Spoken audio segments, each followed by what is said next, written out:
Na-experience ko po yung hydrogen nung dumalo po ako sa Apalit noon. Dumumi po ako, umatake po yung aking almoranas. Naiwan ko po yung iba kong gamot sa bahay. Sabi po sa akin ng kapatid, uminom lang daw po ako ng hydrogen, magaling daw po siya at marami raw po nagagamot.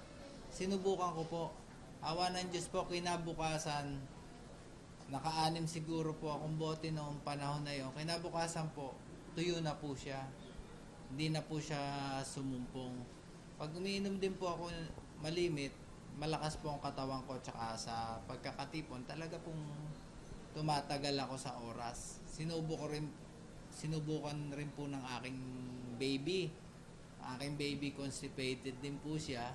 Talagang nakadumi po siya ng maayos. Pati ang asawa ko gumagamit din po. Malimit din po namin gamitin. Papasalamat po ako kay kapatid na Elite, kapatid na Daniel sa pag-introduce ng hydrogen water na talagang napakabuti sa buong kapatiran. Pakikinabangan po. Ini-encourage ko po kayo na bumili ng hydrogen.